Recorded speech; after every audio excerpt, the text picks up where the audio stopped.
time with myself and Lyn Chamberlin to look a little bit about how your brand is more important than ever and how more important than ever to fundraisers at this particular time of crisis.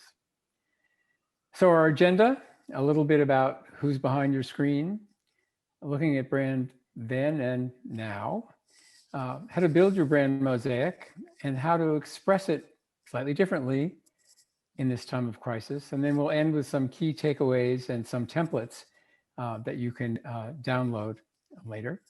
And we'll have plenty of time for Q&A. So we're going to jump in. So I'm Roger Sametz, I'm CEO of Sametz Blackstone. Been around for 40 years. And we're a little different than some firms you may work with in that we integrate all the stuff that you see in the center of this slide. And we're committed to working with nonprofits on both the earned and contributed income sides. We have a deep education practice. The schools with the asterisks are those we've worked in collaboration with Lyn. And we have a deep arts and culture practice. And what's in common here is they both have to raise both earned and contributed income and often sponsorships. And nobody has to go to the symphony or nobody has to give money to a school.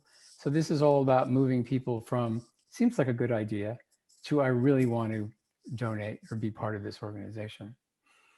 And we have our sort of third practice in community and nonprofit, and this sort of runs the gamut of sizes. So some of you are from large organizations and some of you are from smaller. Lyn? Thanks, Roger, and it's great to be here. I've been in higher education and nonprofit brand marketing and communications for many years. As a consultant, I focus on the overall institutional narrative and the critical role that reputation plays. This work has particular relevance as far as advancement, fundraising, enrollment, and membership cultivation. I've held senior leadership positions at a wide variety of colleges, institutions, and organizations within both the public and private sectors. So we're going to dig in.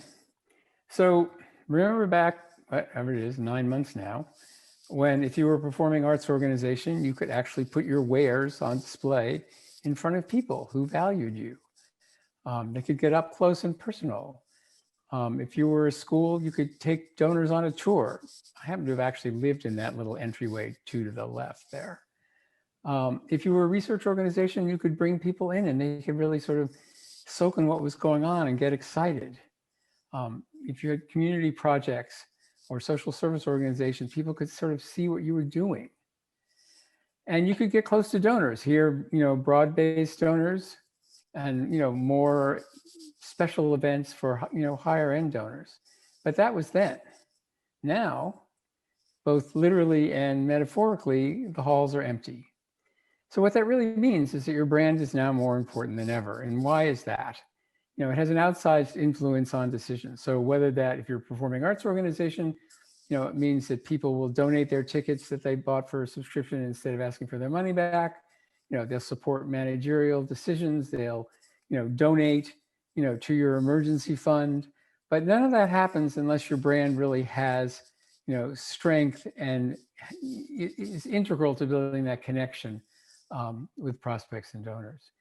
So let's talk about brand. Everybody sort of knows about, consumer brands, but institutional brands are slightly different. So it's all about what you promise, your vision, your position, your relevance, your values. But even though you could sort of define a lot of that in a conference room, it's all about getting it into people's heads in ways that are meaningful and resonant to move them closer to you. And how they experience that is through your content and your offerings. And we're going to talk a little bit about how that's changing in time of COVID, or should change. Your behavior, communications, and making sure you get your impact out there. And underlying all of this is your brand foundation. So we're assuming that you guys, bring this session, a pretty good handle on your purpose and mission. But we're going to talk about brand attributes and storylines and what we call sort of ways in for donors, a little bit on brand architecture and how it can help you in visual system. So we think about brand as sort of building a mosaic. So if you wanted your brand to be a fish, which is kind of unlikely, and the black tiles are the communications you can control, you can't make enough of them or have people really sort of get their have their attention directed to you enough. And there's all this noise so that your fish brand, even given all the communications you can make, is going to be diluted. So the goal is to use what you can make to maximum advantage and influence, the stuff around you so that that fish is still really clear. And to continue the metaphor, we like to build brands at sort of at different distances. So someone might be interested in your education program. Someone might be interested in some other initiative. A foundation might be interested in sort of stepping back and seeing the whole picture. And the answer is they need to be able to do that. So we'll get into, some of these components underneath there. Lyn's going to start in on brand attributes. Lyn? So how we understand institutions is largely a matter of perception, what people think they know about us. And it's heavily influenced by public opinion, and we have to assume that perception is indeed reality. So organizations are really the sum total of the attributes that are assigned to them, both the ones we want and unfortunately the ones that we don't want. To build the brand that you want and need, we divide these into three buckets. One is the owned, which are the ones that are positive, that reinforce the mission and the value. Then there are the aspirational attributes, which creditably you can own, but you probably have to put some work into reattaching those. And then, of course, there are the ones you want to manage away, which are the misperceptions, the baggage that's carried, and the outdated notions of what you stand for. So let's talk specifically about Sarah Lawrence. Sarah Lawrence is a college with very high name recognition, but with very limited contemporary understanding of the current mission and values. So we looked at Sarah Lawrence, and the first thing we did was to look at the attributes. What is it that it stands for and that is generally agreed upon it represents? It's a very personal environment. It's clearly a liberal and progressive environment. It's highly intellectual. It celebrates difference and is a very welcoming, creative, and inclusive environment. What are the ones we want to reinforce and reattach or create? We wanted to emphasize the creative across all the disciplines. Of particular importance was the repositioning of academic rigor. It is prestigious and well respected, something we very much wanted to continue to expand on, and the diversity and the leadership in the liberal arts. Then we had to look at what needed to be managed away. It had always and continued to be perceived as a very expensive school. Interestingly enough, even though it went co-ed in the 1970s, there was a perception that it was a girls' school. Many thought it was academically unstructured, not rigorous, and that really it was best suited to creative arts and aspiring writers. So taken together, this is a system that is really not an academic exercise. It's something that takes collaboration in order to really reinforce the brand system across the entire organization. So then, once you have the attributes, then you develop the attributes into what we call storylines. And we'll take Sarah Lawrence as an example here.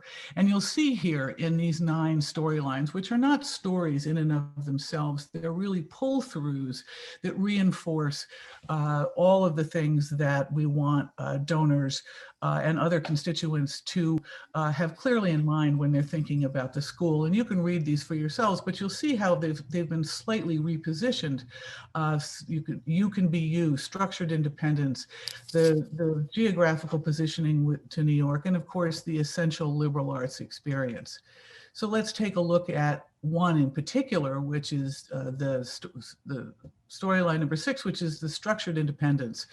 This we based on and continued to pull through all of the communications, which you'll see in a moment, was the centrifugal force of faculty guidance, and that students were able to define their own interest within a very defined individual course of study. And of course, that's based on the Sarah Lawrence methodology, which is very distinct, which is the seminar and conference work that builds the necessary skills for the future. And this all rolls up into what we call the high-level value proposition, which in this case is the best preparation for whatever comes next, and based in, of course, making the case for a liberal arts education. So how do you do this? As far as donors are concerned, we're looking for relevance and resonance. And the way that we look at this is you have an XY axis graph. And on the one hand, you've got all of the things that the institution stands for and seeks to advance. And on the y-axis, you've got what your constituents, what your donors, what your funders care about, that they'll participate in, which they value and will support if they're resonant and memorable. So where can you win? You can win in this upper right-hand quadrant, where the institutional priorities and the donor passions and interests intersect. And that's really what we're zeroing in on here. And what this gives you is the ways in for giving, the points of connection for alumni and constituents and donors to support capital and annual giving. And these are the ways in that we've identified for Sarah Lawrence that will interest donors and make them open up their checkbooks. So to do this, one develops a messaging framework. And as you can see here, you've got the key audiences, then you've got the high-level message. And really, the important piece of this slide is what we call the tilted messages. Donors are not monolithic, neither are institutions, and different donors have different interests. And so we take the central messaging and we tilt it toward, in this case, a long-term donor who has different interests and passions than a recent graduate who's out 2 or 5 years. And you'll see here how the tilted message moves along below the high-level message in order to pull through the things that are important to this particular graduate. And that's supported by storylines, by individual stories, and of course, by data, facts, and figures.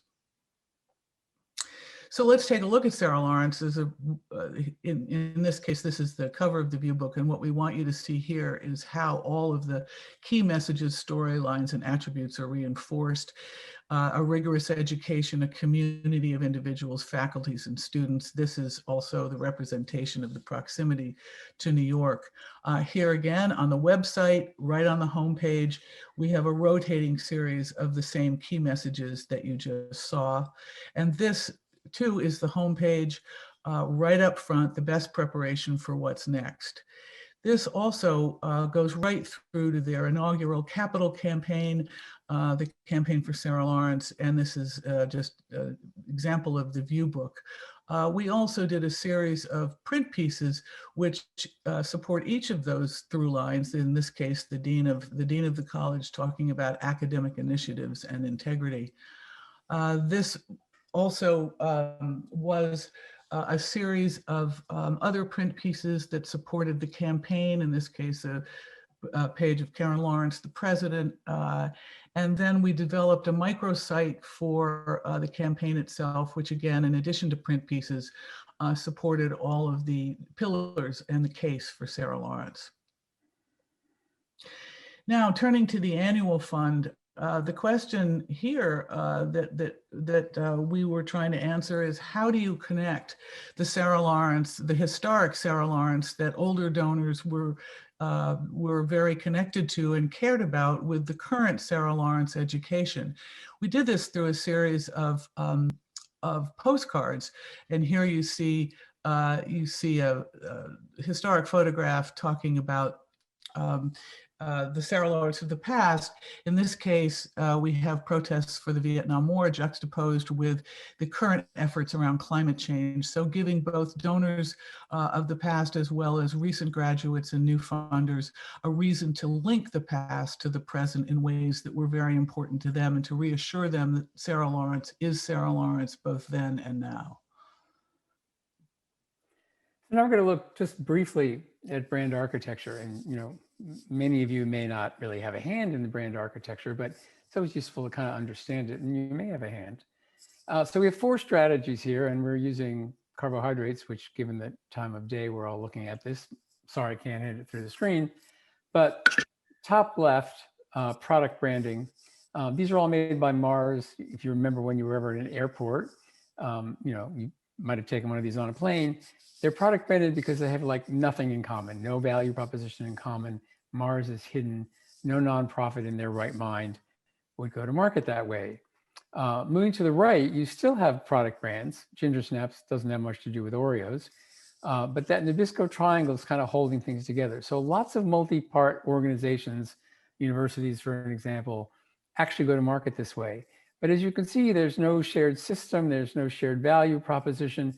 Someone's still going to kind of glom onto what they want and stay there. You'd never go into a store and say, let's get a Nabisco product for a meeting, because there's no loyalty there. If you go to the bottom left, source branding, which we are recommending a lot of you consider, you can see they're still named cookies, Bordeaux and Geneva, whatever. But there's a through line, and it's, you can see it clearly in the visual system. And you would go to a store, you probably have gone to a store and said, oh, let's get Pepperidge Farm cookies for a meeting. I'm going to get some Milanos. Oh, they're out of Milanos, which is unlikely. Let's try the other one. So it lets you help donors pivot from one thing to another to understand the whole of the organization. And then if you go over, if you go over to master branding on the bottom right here, Entenmann's, you lose that individuality because things are just called loaf and strudel. So that's master branding. So everything, to keep the university model, would be at the university level. So that may be erasing too much individuality, but it's useful to sort of see how these work. So to sort of play it out, this is a diagrammatic example. Orchestra we worked with had this great program in all the middle schools in a rather large city called Adventures in Music, and they wondered why they couldn't raise any money, because this is how it was branded. There was no connection to the organization. So if they embarked on endorsed branding, you would have seen a little bit of that organization. We've made it up here. If they'd gone with source branding, you see how it's balanced, the way Geneva was balanced with Pepperidge Farm. And if they'd gone with master branding, then you lose that sort of name, Adventures in Music. So that may not be the way to go. But thinking about, where you might fall between endorsed and source branding if you have a multi-part organization, so that you get credit for your work and people can sort of see the heft of things, is something I think all fundraising people at least should be aware of. So now we're going to move into visual expression. Again, we're kind of clipping through here. Everybody knows about logos, but organizations are often actually associated with how they deal with type and color and imagery and gesture. And, with the exception of pictures that you take on your logo, these are all open source elements. So it's how they're used, how they're articulated, and the relationships among them that make you distinctive. So we're going to look at identifiers just briefly. So this is a before slide. So don't say, wow, that's cool. It was kind of a second-rate art museum south of Boston that had to be reinvented to get donors and participants. So we helped reinvent it into the Fuller Craft Museum. And you can see how the mark, the thumbprint, absolutely positions the organization, to have no velvet ropes, to get closer. And, ultimately became Premier Craft Museum. This is the before mark, which we actually happened to have done years ago for Celebrity Series of Boston. But a new leadership wanted it to be more about world music, more about wider repertoire, more about energy. So the new mark. So ideally, you want a mark that can tell a story that can resonate with donors, that can connect to those ways in that Lyn talked about. And then lastly, these are 4 marks, also befores, for the International Society for Infectious Diseases. They're not actually for infectious diseases. Are largely crowdsourced, sort of mix between service and science. But now they were sort of underrepresented in terms of their professionalism. And also none of those marks could you tell a story from, except for that hackneyed globe. So moving beyond identifiers, we're going to look at Lyric Opera of Chicago in a little bit more detail. So one of their main visual elements is this framing device. Pretty simple, holds the mark. But then these are pages from their brand book. How to deal with the primary identifier, having an institutional and accent color palette. What typefaces are you going to use that are going to hold things together, but also allow you to sort of tune things for different audiences. And then importantly, because you might have ability to sort of influence photography, how do you take pictures of the, in this case, artists, but it could be who's providing the service in your organization, who are the participants or the beneficiaries, where does it happen, And of course, there are choices to make in terms of execution. You know, how far away is the camera? Are you in the room? Are you observing? And then Lyric had this fourth level that we added of evocative imagery that had to do with the shows, because what they'd been doing, which almost all opera companies have been doing, was showing these big proscenium shots with 50 people on the stage, and you couldn't really get any sense of anything. So this let you sort of really get into what was going on. And again, the goal is to have a toolbox so that you can make something different for planned giving than for a first-time attendee or something, and still have it cohere. So a little more detail here. So this is a subscription piece for, again, Lyric, quite different from what they'd been doing. But even inside this, the main messages, the storylines are front and center. So one of the main storylines and one of the main ways in for donors was civic pride. So that's the big type here on the bottom left, and up in the purple box, it talks about their offstage, community work and engagement with Chicago. So it's a subscription piece, but you can always steal some real estate for development messages. This is a cover of a program book, pretty dark rendition of Don Giovanni. But again, it's a program book, so you expect the program, but you can always find some real estate. So here, there's a spread. There are deliberately 3 divider spreads. This talks about their work across Chicago, which is a donor way in. This talks about their training center, again, something else that donors support.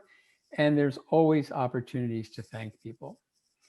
We also reconfigured their architecture of communications for donors. We got rid of membership. Lots of people have membership, but don't really have anything to give members. So this is really all about becoming collaborators and investors. So this is the lower level entry piece, friends. As you move up, patrons, talks about how you're partners, part of the family, helping Lyric to forge the future. And then when you get to the sort of higher level piece, benefactors, you can see how people are treated as collaborators, and it's investment. It's not, give us some money and you get a better parking space.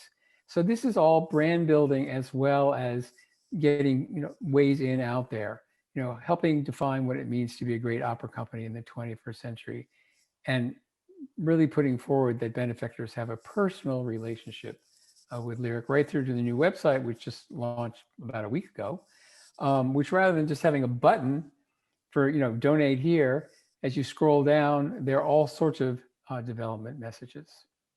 So those are sort of the basics, the components of your brand foundation. And now we're going to quickly go through how this gets expressed and slightly differently expressed in this time of COVID. So we're going to hit content first. So this first slide, which says surprise, may no longer be a surprise to any of you that you're a media company. You hadn't planned on it, but here you are. But that has to change what you're doing. So the 4 bullets here are kind of our tips for how to sort of move your offerings online.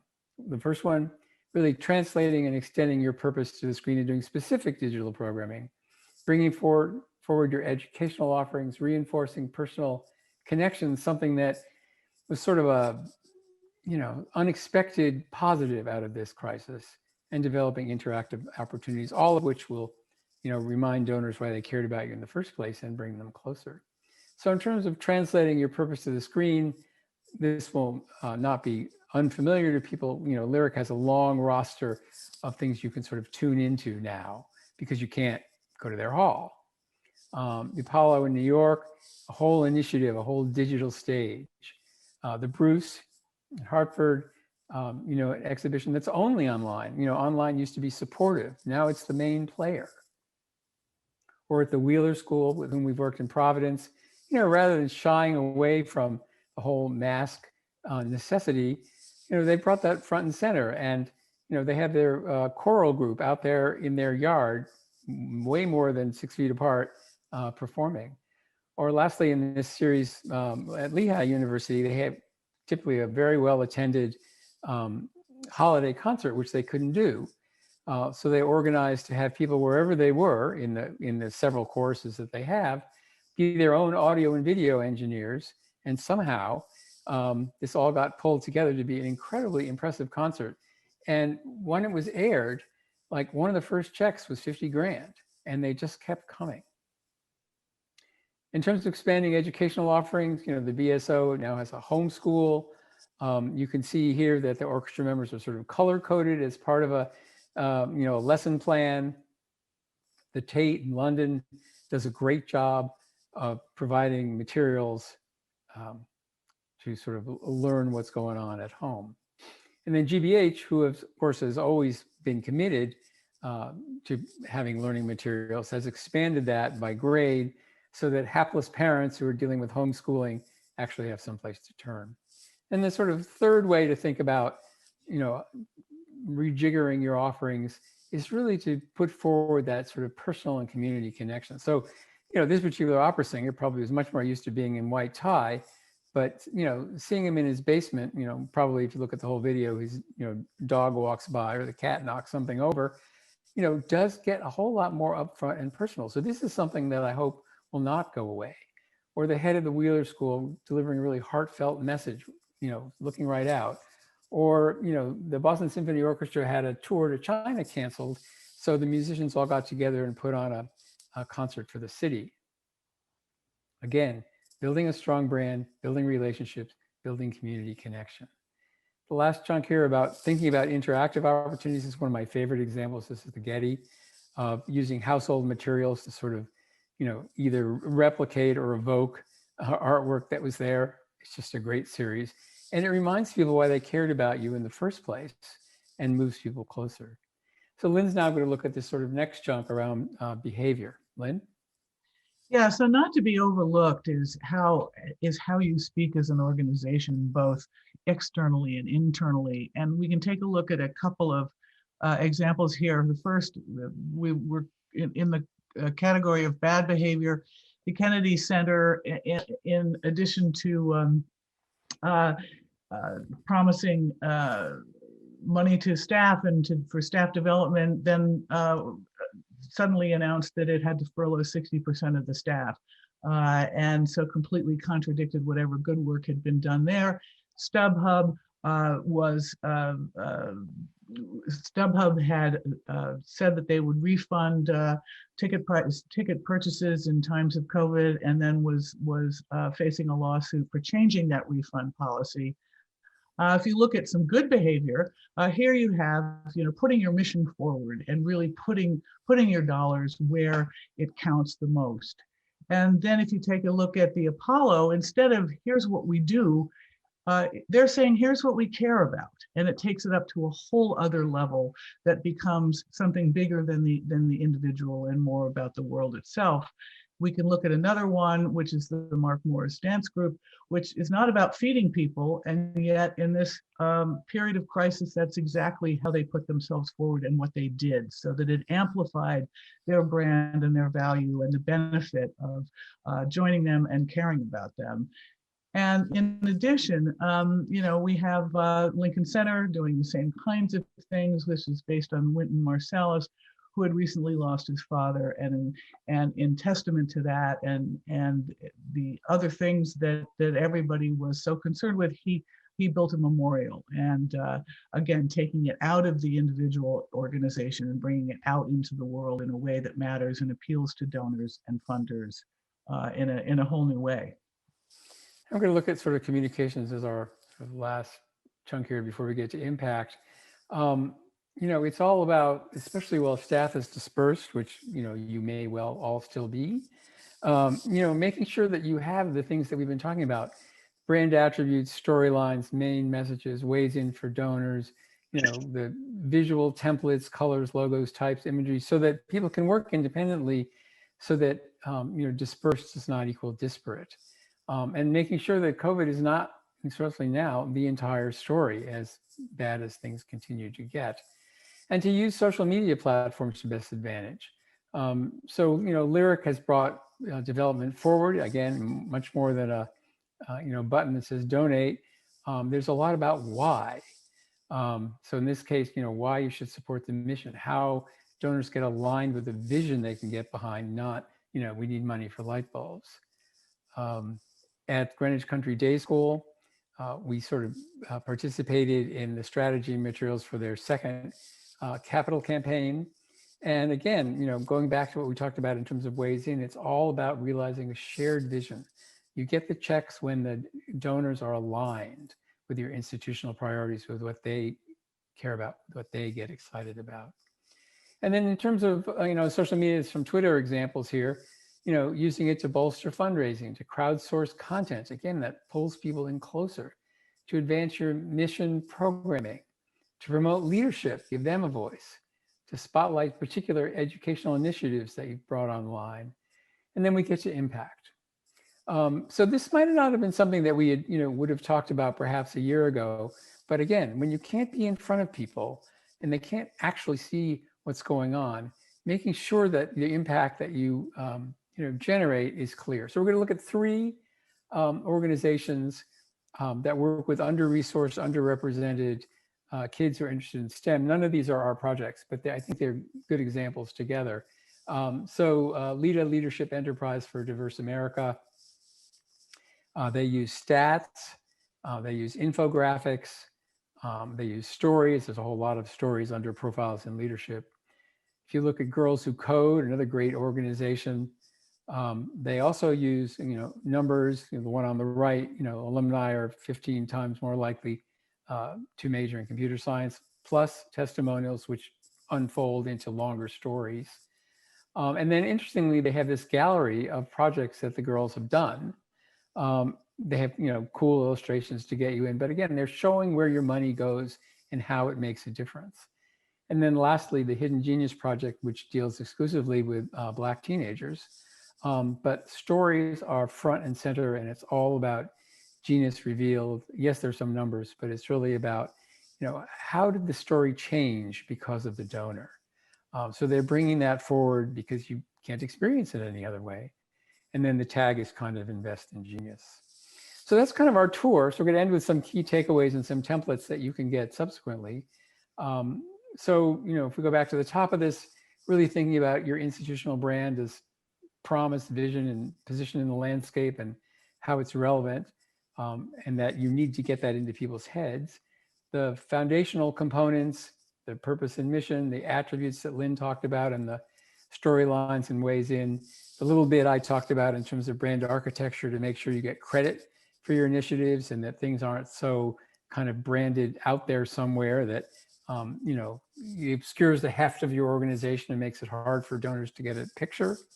And then we talked a bit about visual system and how that can work and be tiltable, whether it's a planned giving piece or an annual fund piece or whatever.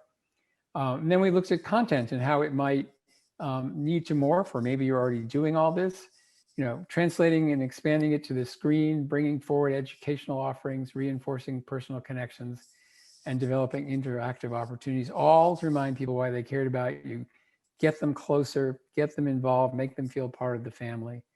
Behavior, as Lyn just talked about, matters. It's always mattered. It matters more now because it's more, obvious with other things lacking. Communications, always reinforce why people should care, steal some space for development messages, and then making sure that you're demonstrating impact. And then once we have all this, we often have workshops so that the larger organization can play around with it, exercise writing letters or, writing appeals together and presenting them to each other to make it into people's heads. And then we have a couple templates you can get. So we remember this one from the Sarah Lawrence discussion, really useful to fill out within your group, because then it becomes a yardstick to measure how you write and design and even make decisions. Second template, getting to the ways in for donors. What's that intersection between what you want to advance and what constituents care about? And it's going to be different for different constituencies. Ideally, you don't come up with one thing, you come up with like 5 or 6 so that people can attach where they want to and feel passionate about it. And then the third template, this is sort of the whole filled in messaging template. But again, if you think about, audiences, and yes, you have a high level message, but how does that get tilted? Because constituencies are looking for slightly different things, but it all has to kind of fit under your same brand umbrella. So we think these will be useful. So summary slide, really live your brand. Might have to be living it slightly differently these days, but it's important in how people think about your organization and how they make decisions in your favor or not. Deploy your visual and verbal components of your brand. Make sure you're elevating your mission and vision and ensure that your communications cohere because they're built out of a visual system. That also saves time and money. And then internally, make sure, especially if you're dispersed, that people have the tools and the thinking to continue to do good work. And then, lastly, your organization has probably changed a fair amount, might continue to change. The crisis will in some form pass, but there have been some opportunities, like ways that people get closer because production values have changed. But your brand managed with intent will, and certainly should, endure and help you to thrive. So ding, there we are. And now we have time for some questions. So thank you on behalf of both of us.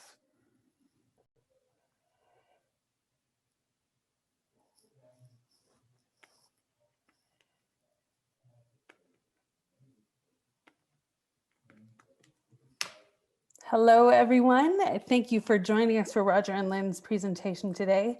My name is Meg Tripp. I work with Roger at Sametz Blackstone, and I'm going to be guiding you guys through the questions today and asking them.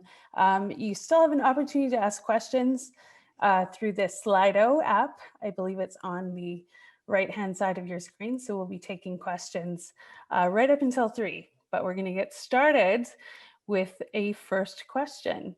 And I'll direct this one to Roger, actually. How do we help get our ambassadors in alignment with our brand? Is there a particular way that we can train or equip them? Well, if you have the luxury of actually starting a brand project from the beginning, even who you interview is a way to start getting people engaged and on board and becoming ambassadors rather than sort of waiting until things are finished. If that's not the case, but you've developed messages and you develop ways in for possible donors, having brand workshops, and we do a lot of board workshops, is really helpful. So you can, use messaging and attributes as fodder for writing, fake letters. You can set up situations like, what if people don't think we, whatever, and then, in breakout groups, you can try to sort of answer that question. But anything that gets things off a piece of paper and into people's heads by having them use it will help them become ambassadors. Yeah, and I would just add to that, that as Roger said in the presentation, all brands need to be managed with intent. You can't assume that people understand, and particularly your ambassadors and your frontline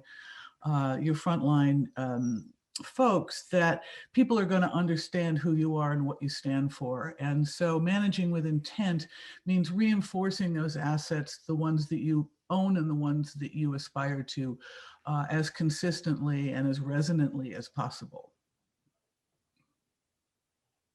Okay, another question. In our organization, marketing and development are pretty siloed. How can we work together to more effectively create messaging and communications? Sure, I'll take that one. Well, we've heard that question for decades in one form or another. I mean, in many organizations, if not most, marketing is over here and development's over there, and they kind of like their silos.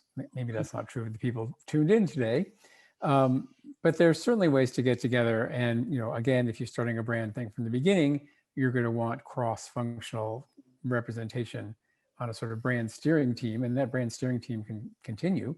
But even if it's like toward the end of things and you're just trying to get closer together, you can put together a brand steering team from different aspects of the organization. And if you sort of talk about the different constituencies of each group and what they need to do, it's almost always true that there's more in common than not.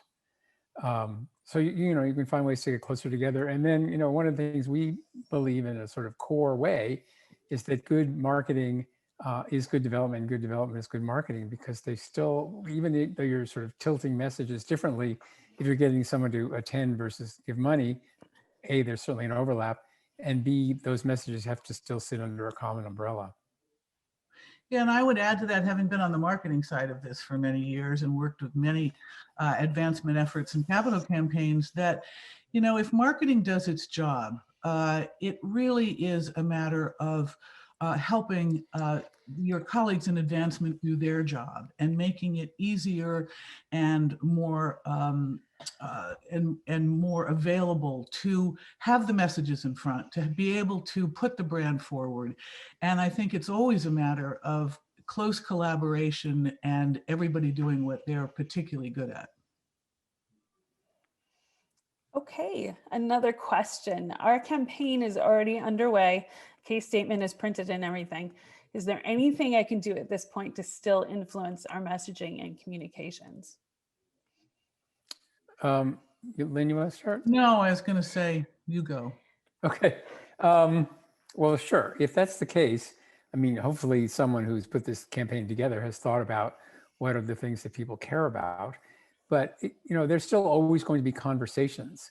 So if the case statement is a little bit off from what you consider to be, weighs in for a particular donor, if you're listening and having a conversation, you can always sort of, I hate to use the word pivot, which appears to be the word of the last 11 months, and talk about, what they're interested in, put that in that context. Because the goal, as we went over in the presentation, is to find those connections between, institutional priorities, which are going to be laid out in the case, and what donors really care about. So, a good development person is going to intrinsically be able to sort of make those connections. So you can sort of build on what's been done if it's, a fait accompli.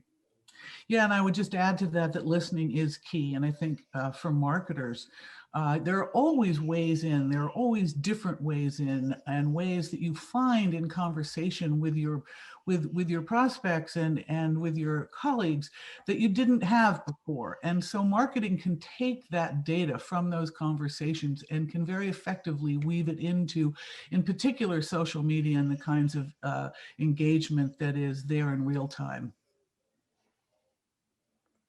Great.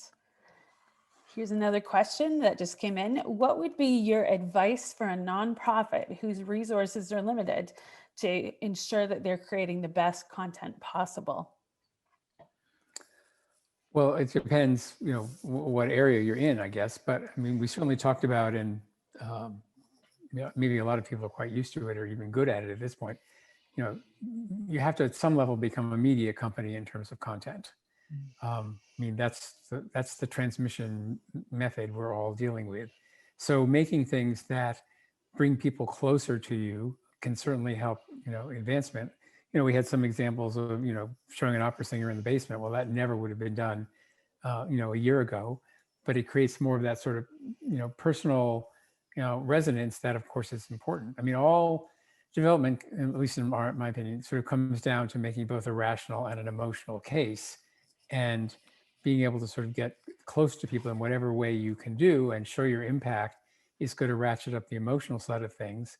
The rational side, people have probably pretty well outlined, but getting it more personal, I think, is one of the few opportunities that's come out of the last 10, 11 months.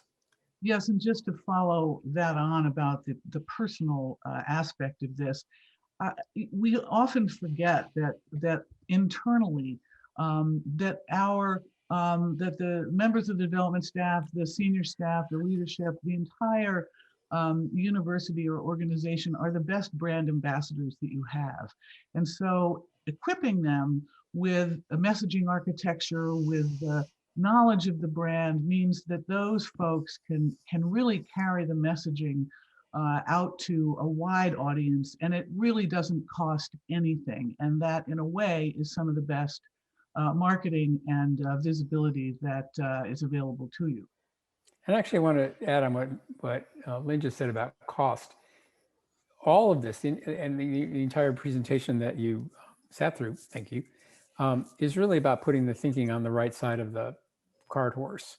You can do this sort of stuff that we outlined, whether you're a small organization with 9 people, or whether you're some big organization with $100 million budget. The thinking doesn't cost you more. Range will cost you more because that's all about getting it out there. But getting the thinking right and then being able to start that range, you can do whether you're small or large. Okay. This is a somewhat related question, but how do you make the financial case for brand work when you're trying to raise money, not spend it? Well, the way we make the case, and we've certainly had to make it in these last X months, is that, and it's sort of the premise of the show, which is that, a stronger brand is going to increase fundraising. I just came from a meeting this morning with a major orchestra who's had their best fundraising year ever. They've had no performances. And it's all been in the strength of the connection that people have felt to the organization and how they feel close to it and how they feel like it's home. So there are numbers. So there are hard numbers. Yes, you can raise more money, and people have been having sort of hero funds or bridge funds. Again, they're more successful if the brand is more of a draw, because as we said sort of at the beginning of this, as I think Lyn said, the goal is to move people from, you being their fifth priority or maybe not a priority, up their sort of, up their priorities, and being able to have that draw when you can't be in front of them, when you can't show the work you're doing, when you can't show the impact firsthand, all comes down to the strength of the brand. And I would add to that I think in many ways marketing is still seen in many organizations as a nice to have, not a must have. And so particularly in this last year, as budgets have been slashed or severely reduced, marketing in many instances has been seen as something that's expendable. And of course, I would argue that it is a bottom line necessity. And I think that all of us who depend on marketing need to be making that case. And I think, I've seen with many of my clients this year that the time for marketing has never been more important. As the whole competitive arena changes, as we all compete for donors and constituents, really with smart marketing, it doesn't have to be something that breaks the bank, but it has to be something that is a primary element of any kind of outreach for fundraising or anything else that institutions need to do right now. Right, because sort of build on something Lyn sort of implied a little while ago, people in the organization, can be the best ambassadors for sure. But there's also this sort of hole that people fall in, which is that, if I work for X organization, I'm totally convinced of its value. Well, that doesn't mean the people you're trying to talk to either know enough or are totally convinced of its value. So that communicating, whether you call it, marketing or communications or, ambassadors getting the word out, is totally necessary, because you don't want to get caught in that sort of trap that it's self-evident to you why people should give you money, and therefore why should you have to make that extra effort? Well, we all have to make that extra effort.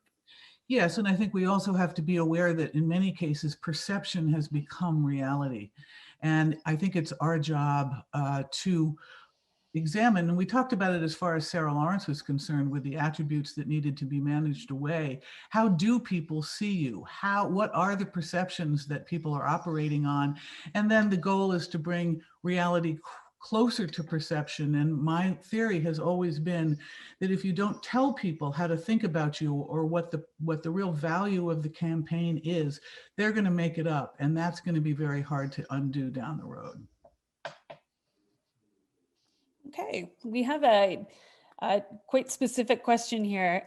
Can you describe your process for developing the branding for the Infectious Disease Group, given that they're both an international organization and very grassroots? Any kind of high level takeaways there, Roger? Well, sure. And it starts with, all of our engagements start with an investigative phase where, as I said a little earlier, you try to get a representative group that you can talk to. So in this case, it was certainly, and we like to sort of work in concentric circles. So talking to the people who kind of, are the leadership of an organization to understand the vision. And then as you talk to people in concentric circles further out, you're both hearing answers to your questions and you're also testing leadership's vision. So in the case of this, we started in the center, but, ultimately we ended up talking to people, on the ground in, West Africa, who are identifying, I'm just picking one place, who are identifying diseases to make sure, what we were getting was sort of consistent, or highlighting the areas where there were sort of gray areas where we had to, get to messaging that would work. And then similarly, when you're dealing with, actually developing the messages and developing a visual approach, you get to start by showing leadership, several directions, honing it a little bit, and then we move out in concentric circles. And as you move further out, and we do many international projects, so, and you need to deal with cultural issues as you move internationally. As you move further out, you're not going to take everybody's comment and respond to it, but you are going to listen and continue to sort of modulate things. So it's really the same process. The concentric circles just get bigger or wider. We have a question here about getting access to the templates that you shared, which I believe are going to be either available by email or in a resource center, but we'll make sure that you guys have access to those. Jennifer Norris, who asked the question, said, I can see them being very handy. Our org is prioritizing telling our story this year, but having some overarching goals/themes is important. And I think your templates would be super handy for selecting which stories to tell. Yeah, and if they're not easily available in the resource center, just send us a note, just roger@sametz.com. We can send them out. But based on what you just said, I mean, we could also make available, have sort of a basic story template, which is, how does your organization change the trajectory of a person or an organization? That's sort of helpful to how you get to impact and how you answer the question of why. So maybe we'll add that in. For sure. So we have, it looks like 2 minutes left. If anyone has a last minute question, please feel free to submit it. But I think we are almost done with all of our questions. We'll wait a second. So I have a question for Roger. Oh dear. No, well, I think I'm just wondering how, how you would encourage people to think about brand. Brand has become such an overused word.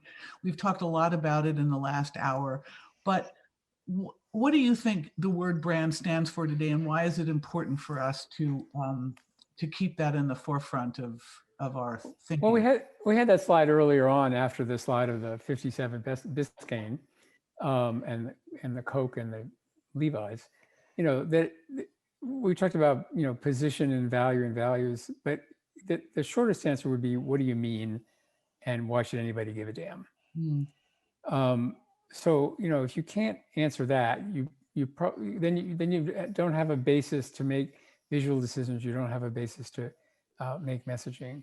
So that, and, looking at both ends of the telescope, what do the constituents care about, and where does that meet? So, that's how we think about brand, which is very different than how you think about a consumer approach to brand. Just think about meaning and why should anybody care anyway.